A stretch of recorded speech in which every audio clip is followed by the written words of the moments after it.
everybody wants to be heard. And most of the times when we go to events, people are not heard. And that's why the idea with events today is also, how do you scale intimacy? And by scaling intimacy, first you need is trust. And when you give people a chance to talk to each other, they get that. Even if it's symbolic, even if it's talk to the person next to you for 5 minutes, people want trust.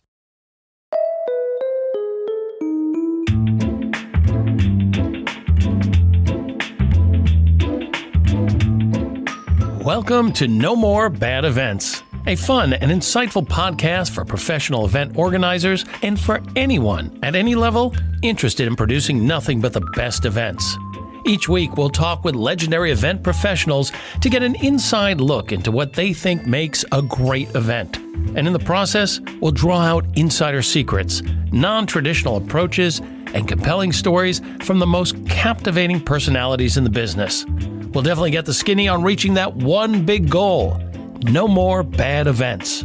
I'm your host, Scott Bloom, comedian, event MC, and now your podcast host. Let's get started.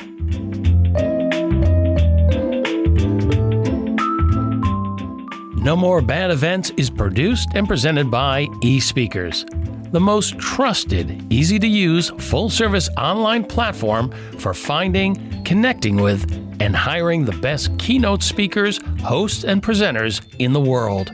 With the deepest catalog of professionals available through the eSpeakers marketplace, you can be assured that the speaker you book will be the absolute best speaker based on your goals, bar none. eSpeakers, the #1 way to find your next perfect speaker. For more information, go to espeakers.com. Hello, everyone, and welcome to the show. We are so excited to have you listening to this particular episode. And when I say we, it's just me. I know there's a team of people who produce this, but right now it's just me. I'm here in my home studio recording this. There's not a lot of people circling around. So when I say we, it's really me. I am very excited that you're listening to this episode. I don't know what brought you here. I don't know if you're a friend of the guest or maybe even an admirer of the guest, but you definitely have heard of my guest. You've heard his name. Most people who are listening to this have probably met this gentleman. This, in the podcast biz, is known as a get. This is a big name. Pretty big name in the event industry. And I say it's a get like it was challenging. I just emailed him and he was like, yeah, sure, Scott, I'll be on the podcast. Because I've known David for quite a while now, and that's who our guest is. I guess you saw right there on the title, it's the legendary David Adler. For the people who don't know David is the founder and chairman of BizBash, the event industry's leading resource for event professionals. As I said, I've known David for quite a while. I used to host, from time to time, I'd host their award programs at their big BizBash conferences in New York, LA, and Chicago. I literally have not spoken to him in 10, maybe 12 years. His latest book, and that's what we're here to talk about, his latest book, Collaboration Artists, Conveners, and Connectors on Harnessing Serendipity, is a must-read. I mentioned this title to someone, and they were like, I need to get that, because it's in the title that this book can, I'm not going to say it's going to change your life, but it's definitely going to give you a lot of things to think about. You know, this is for anyone looking to unlock their true potential through collaboration. And the book builds on the realization that together, we can be more powerful than we are individually, and the observation that collaboration is fast emerging as an essential critical skill in all walks of life and endeavors. And this book is designed to inspire as well as inform. There are over 60 individuals and teams interviewed for this book who have extraordinary success at getting people to gather and work together. And David shares with me some fascinating stories and the insights he personally gained from these interviews. We also talk about creating goosebump moments. You know those moments at an event and you see something or you feel something, you experience something and you're like, wow, you feel energized, you feel electrified. There's something really brilliantly creative about what you're experiencing. And he talks about how that happens when you start to collaborate, when you meet the right people. And he says sometimes meeting someone or connecting with someone is as simple as just sticking your hand out and going, "Hello, my name is." And then from there, you can actually create serendipitous moments. It's having that intention to want to collaborate, to want to do something different, wanting to do something new. And I'm so glad we had this opportunity to sit down and chat. David's been very busy, just recently moved from New York down to the DC area. And not only is this an honor to have David on the show, but what a great way to celebrate the 1-year anniversary of No More Bad Events. That's right, 1 year. That's exciting all on its own. So without any further ado, let's now go to David's backyard, somewhere outside of DC, and talk about collaboration artists, connectors, and producing goosebump moments. I really want to talk about your book here today because it fits so nicely into what event professionals are trying to do, which is to collaborate, to create great events. The name of the book is called, well, I see it two ways. I see it, and how would you say it? It's collaboration artists, conveners, and connectors on harnessing serendipity. Because sometimes people don't realize that serendipity is not accidental. People think it is, but somebody's got to create the room so you can rub shoulders with the right people to have serendipity at the right level. Exactly. And I want to talk a little bit more about that because I love the title. The title itself inspires, and the idea that you can maybe activate or control with the right intention, serendipity. So what actually inspired you to write this book? I have been, doing this business for 25 years almost with BizBash, including the pre-planning. And then before that, I had a society magazine, and I also worked in corporate communications for major companies. And we handled everything from 17 Magazine to Hog Farmer when I was working at Prime Media. And so I just saw lots of events. I saw the fact that sometimes they're beautiful. They've got a great accoutrements to it, but nobody's connecting the people.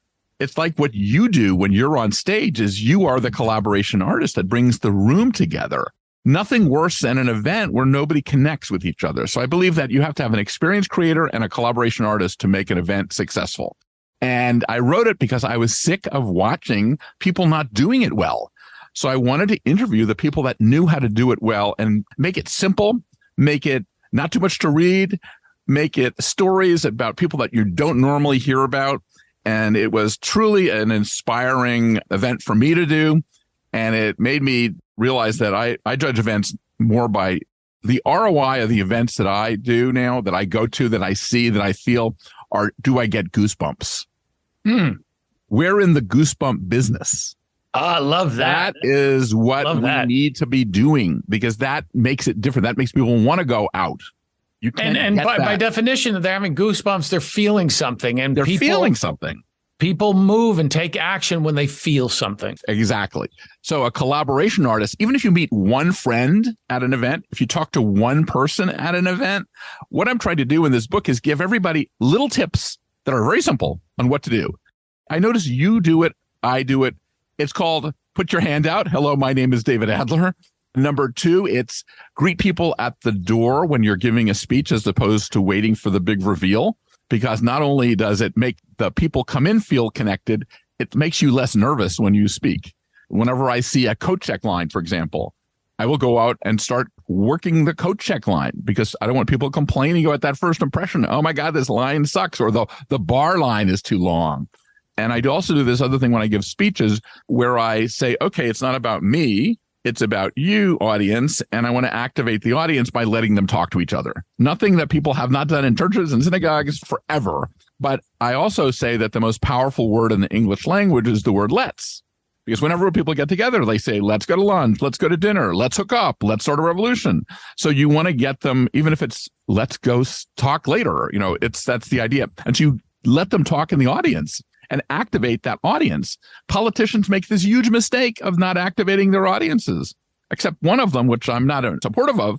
But I do think that what we learned in the Trump rallies is that by osmosis, he was able, because he was always late, they connected. And, we sort of be careful what we got, but they connected.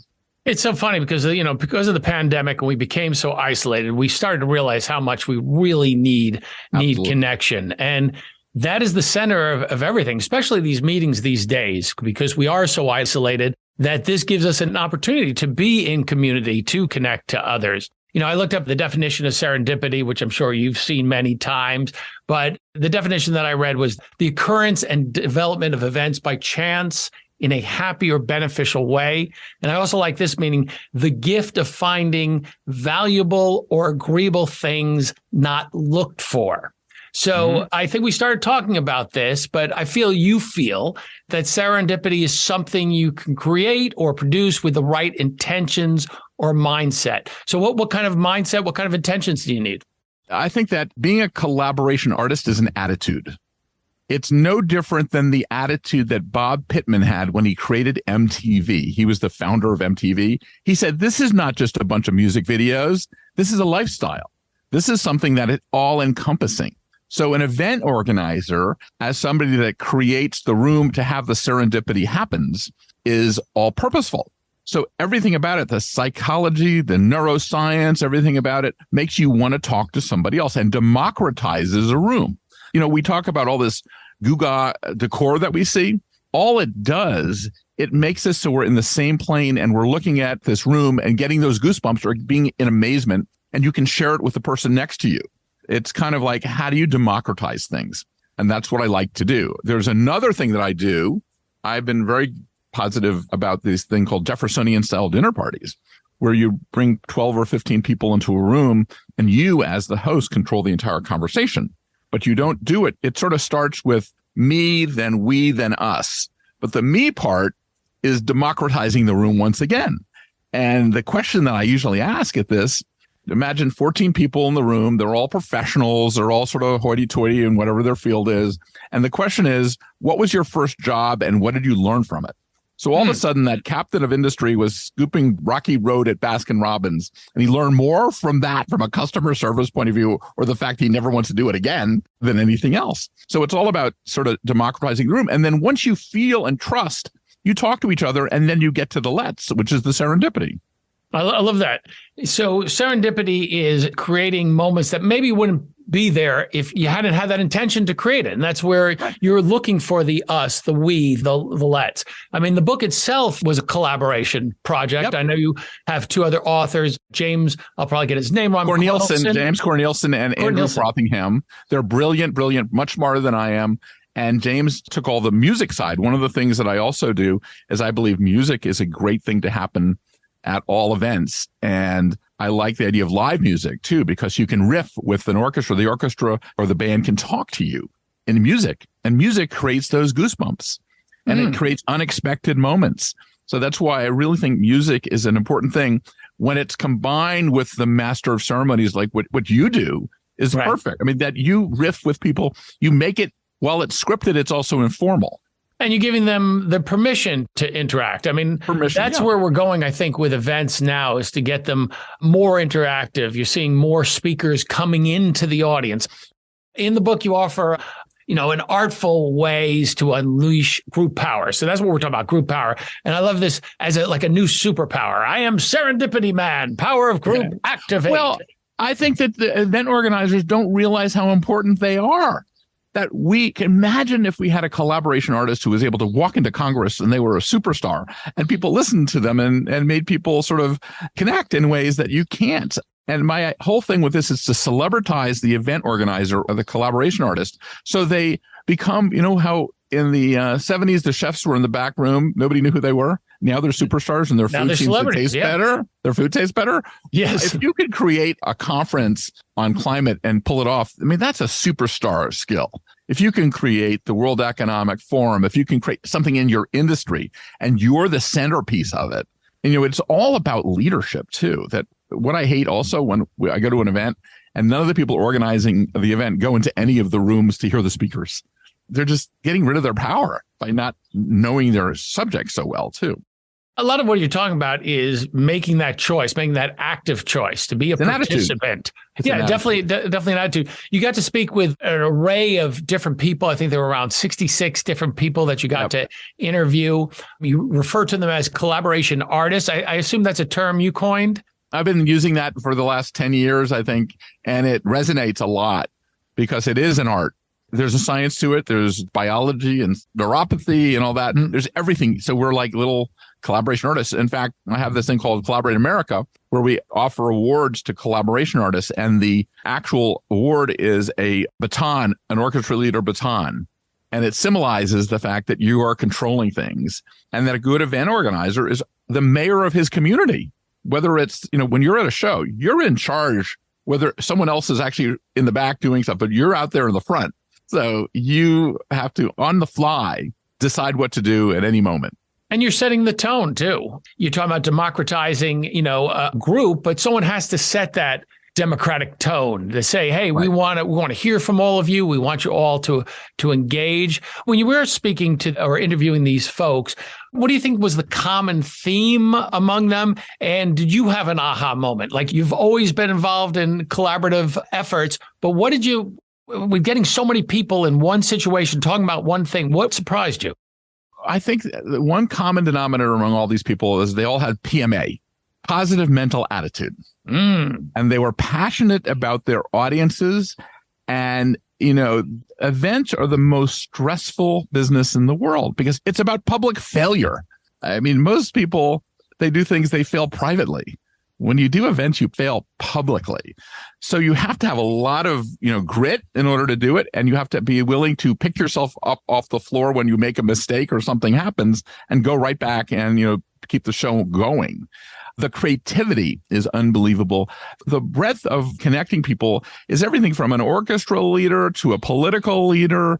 It's not just events, it's every type of group that connects people in ways. Whether you do a great board in a conference room, that's a collaboration artist. And I think that it is the people that I've all talked to want to get their points across in ways that they don't even know how powerful they are. Like, we had Wynton Marsalis.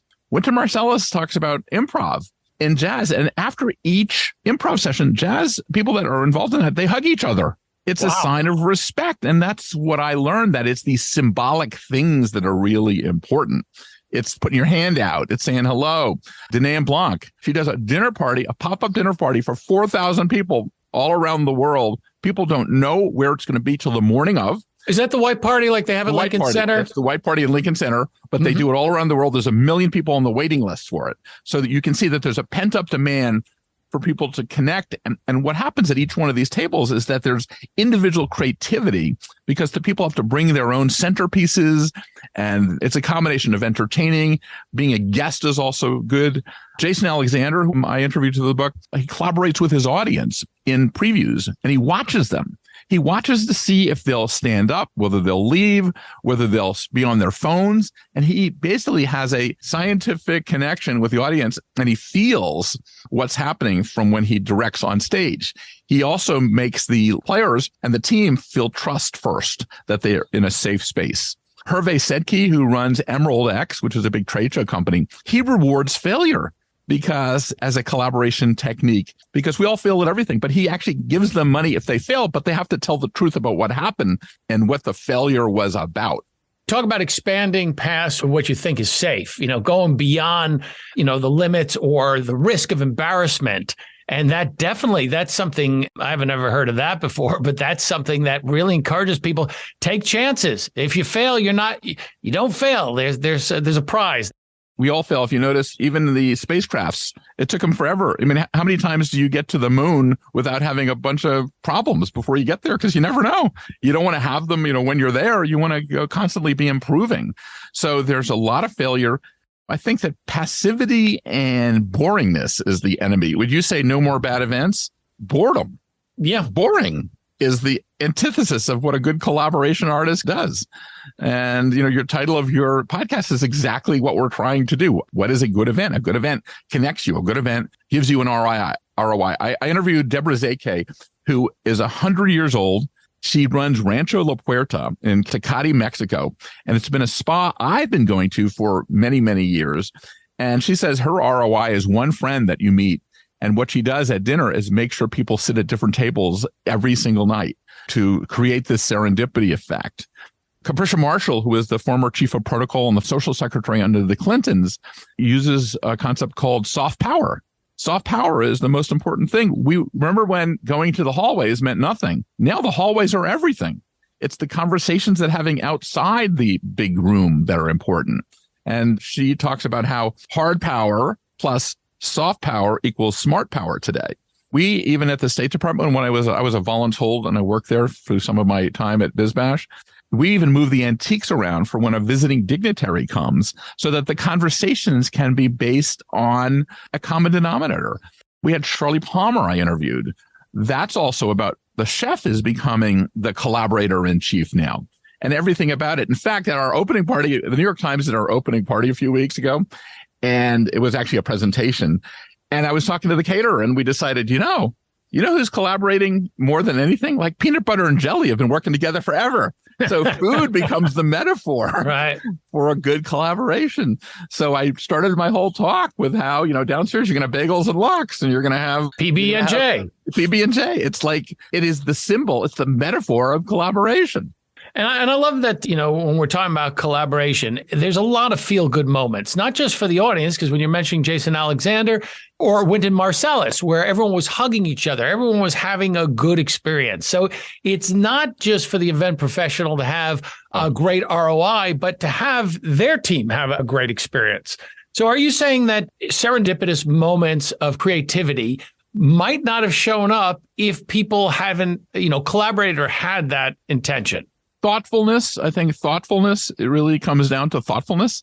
I think that's part of the premise of it. That's what the common denominator is, that people, they've been doing these over and over again, and they do it better because every time you fail at something. And, now we're creating these moments using social media. All of a sudden people are getting together to do those types of social media moments. Is that fading or no? I do remember before social media, we were doing surveys at BizBash on guests behaving badly.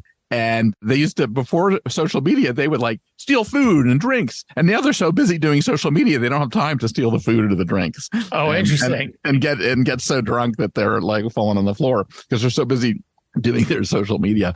The other thing that's happened in my opinion, just in the last few months, we're in an AI revolution.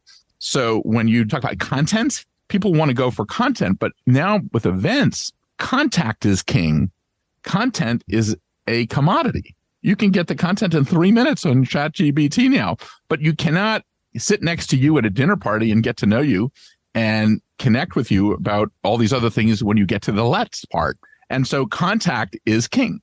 Do you feel that this is somewhat of a revolution in terms of thinking? Should people be thinking a little bit more about not just the content, but what if you had a meeting that was designed, as you're saying, to meet one new person or to get something out of it? Everything has to be designed that way now, too. We had Adrian Sager, who was the king of the unconference. You know what an unconference is? Where you don't plan the agenda in advance. You actually bring the people in. We did this just recently at BizBash Connect, where we brought in 30 leaders, and we had no agenda whatsoever. With the first 3 hours, we figured out what the problems were. And then we designed the agenda. And we picked the speakers in the evening, and nobody planned on fancy speeches. It was just how you talk to each other. And it turned out the number one, we would have had all these fancy titles and everything else. The number one thing they wanted an idea exchange. They wanted to talk to each other. They wanted to do, how do you use events for social good? I mean, things that 3 months ago would have been totally different when we planned it. And we had the captains of all the big brands there. And they just wanted to share ideas. They wanted to connect. They wanted to have experiences together. And they wanted to get goosebump moments. Everybody wants to be heard. And most of the times when we go to events, people are not heard. And that's why the idea with events today is also, how do you scale intimacy? And by scaling intimacy, first you need is trust. And when you give people a chance to talk to each other, they get that. Even if it's symbolic, even if it's talk to the person next to you for 5 minutes, people want trust. And there's all these new techniques that are happening. I did an event a few years ago where the first exercise was an hour-and-a-half date with somebody that you didn't know that they set you up with, like just another person in the conference. And it was extraordinarily long. Right. So you had to go through this. I mean, an hour and a half with someone you never met that you may, have nothing in common. And all of a sudden you find common ground because you have to do that. At C2 Montreal, which is another example of one of the greatest events, they did this thing where they created a rain track where they set up indoors like a waterfalls, and they gave people umbrellas, and they had to walk with the umbrella around the room to talk to each other while they held the umbrella because they would get wet if they just went off on their own. We're doing such amazing, innovative things that give you those goosebump moments. I'm getting goosebumps just hearing about it. Like, why haven't I heard about the umbrella walk around date thing? I mean, this is something that just talk about, the phrase of thinking outside the box. And then recently we've been hearing, think that there is no box. I mean, that's another way of looking at it. But there's so many amazing things because for years and years, we've been doing the same thing at these conferences. One of the reasons I started BizBash back when, 21 or 22 years ago, was the whole purpose was to allow people to peek over the fence to see what other people are doing because you can't get into someone else's event.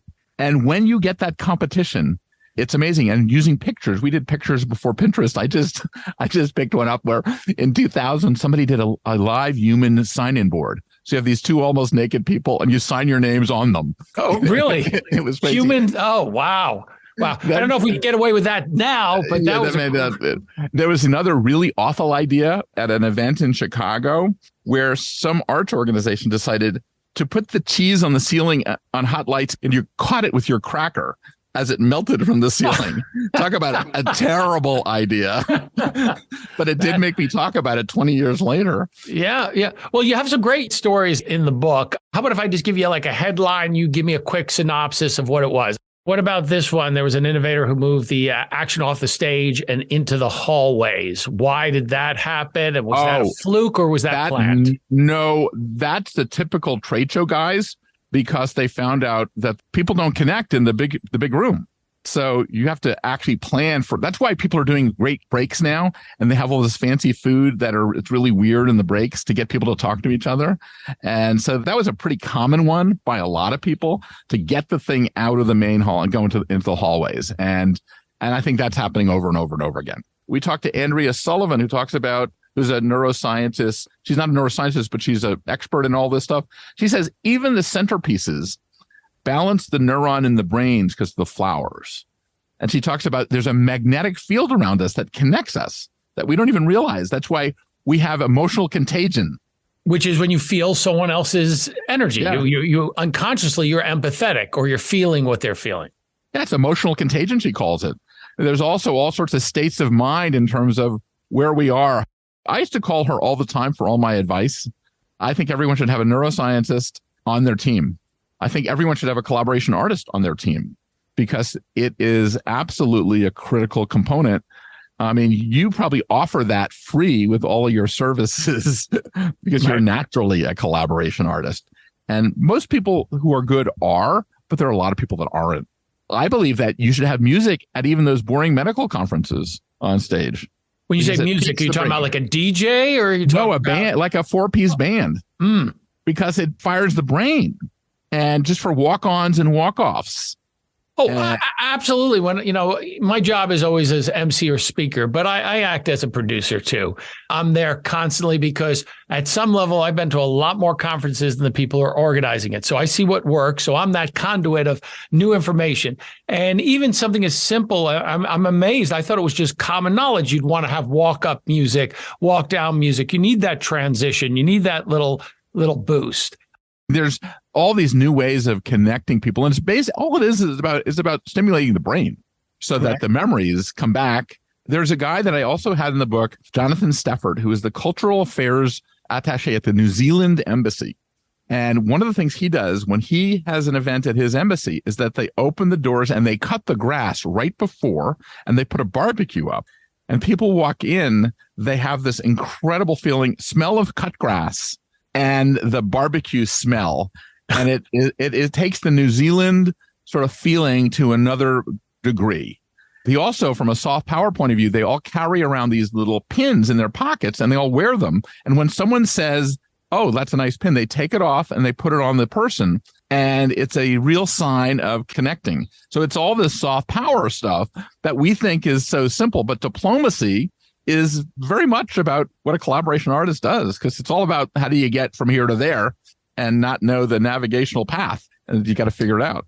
I love all these ideas. The smells, that our olfactory memory is very affected by smell. The smell of grass, the smell of barbecue. It's kind of like Kramer from Seinfeld, who talked about having a cologne that smelled like you just came back from the beach. I mean, we all love those little suntan lotion memories and stuff like that. I keep on listening to you, and I'm just fascinated by all these things that I've never thought about. And I'm hoping people who are listening are going, "Oh my God, this is another great idea." So the conversation that we're having now is the perfect example of getting to the let's and serendipity and the idea of harnessing it, because we're stimulating each other's ideas and we're getting goosebumps. Mm-hmm. And it works both ways too. And so I think that is really important. I now also judge an event not by how many people attend, but how many conversations you're curating. So it's a completely different metric as opposed to just the numbers of people, because the numbers of people are dropping at events. There's so much competition out there that you have to really go. Remember, we used to go to an event and it would kill your grandmother if you went, because of the COVID stuff. So people are a little more conscious of their safety and health. And I think that you have to make them worthwhile. That's why you got to be a collaboration artist. You have to get something out of it, or you have to solve a problem. I mean, I think that one of the things when we have this blank audience, you're not getting a lot out of them. So that's why, most people don't have professional people like you that do that and know how to mastermind an audience. And they forget the audience if they don't have the right people doing it. So I think it's really, really important. We have another guy, Roger Nurnberg. This guy brings CEOs to have them conduct an orchestra because it gives them the sense of the power of what it means to conduct, and so the responsibility about it. There's another guy, Mark Johnson, who during the pandemic put together street musicians and had them all do Stand By Me around the world. And he brought people together. He produced street musicians from around the world doing the same songs and created a whole charity thing around it and built music schools and things like that. And we talk about collaboration. It was pretty amazing. We have Holly Peterson talks about the dinner party. She says, you want to kill yourself if you're at a dinner party for more than an hour and a half. So she says, always plate the first course, never stand around and then move around for dessert, put dessert somewhere else. So she has a whole philosophy of how she entertains. And that is a smart thing to do too. I love the idea, and I've been hearing a lot more about it, where people are sitting down and they're asked to move in between each courses. Oh yes, get to meet other people. I think that's you said something earlier. You said people need permission. People need permission to talk to each other, especially in today's hyper technological world. If you say, okay, now we're going to talk to each other, they talk to each other. Right. Exactly. Yeah. And, I was just in New York City last week visiting some friends. My mom's out there, and I was with a friend who just always seems to open up to people and starts talking to them. We're at a bar, at Un Deux Trois right next to, I just saw Goodbye Oscar with Sean Hayes, which if this comes out in time, I think everyone should see it. It was fantastic.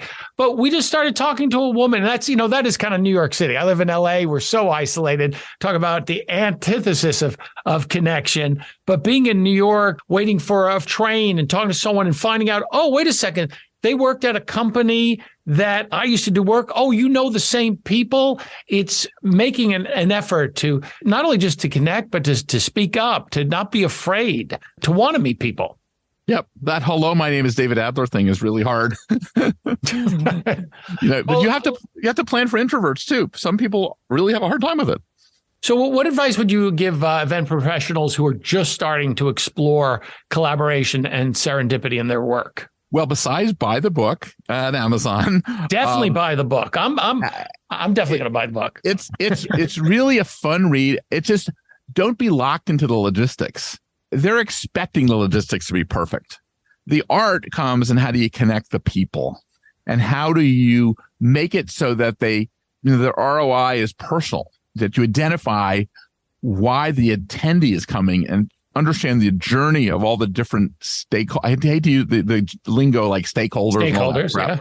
But make sure the guests, that you're serving the guests and not the event planner. It's also take the risk, be outgoing, peek over the fence to see what other people are doing.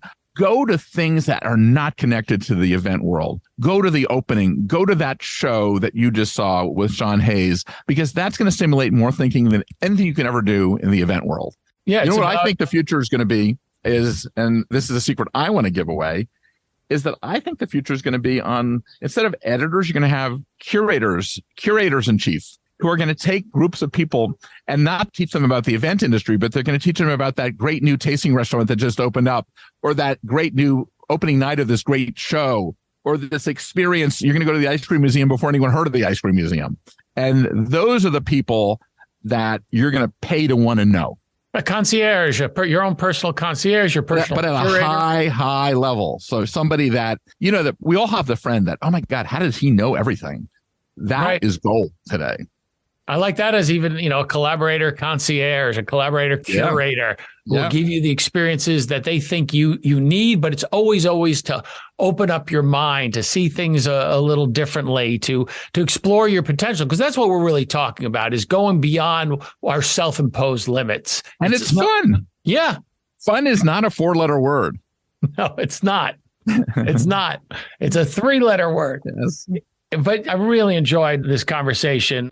I don't know if I have literal goosebumps, but I am excited. I'm sure anyone listening to this has to be excited, because there's so much potential. There's so much that we don't know. And you're giving permission to say, hey, why don't you take some time and explore it?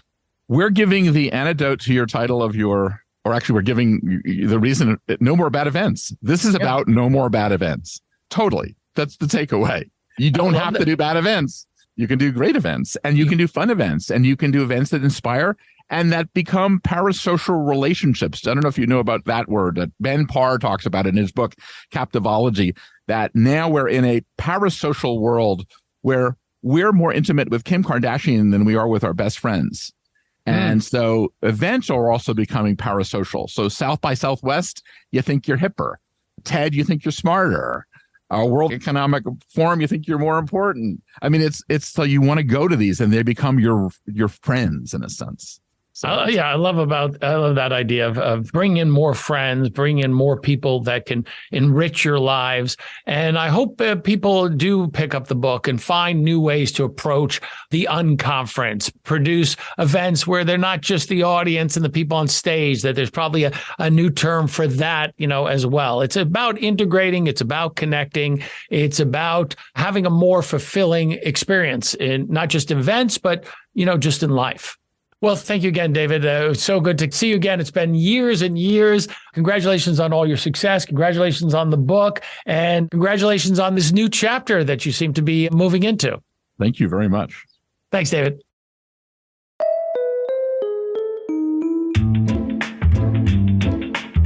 That's it for now. I've been your host, Scott Bloom, corporate event MC and comedic keynote speaker. And of course, your connoisseur of connections. Oh, by the way, if you're interested, you can book me for your next event on eSpeakers Marketplace at espeakers.com/marketplace. And if you like what you heard, subscribe on Apple, Spotify, Google Podcasts, or wherever you listen to your favorite shows. If you loved what you heard, drop us a review and don't forget to share with your friends. No More Bad Events is produced and presented by eSpeakers.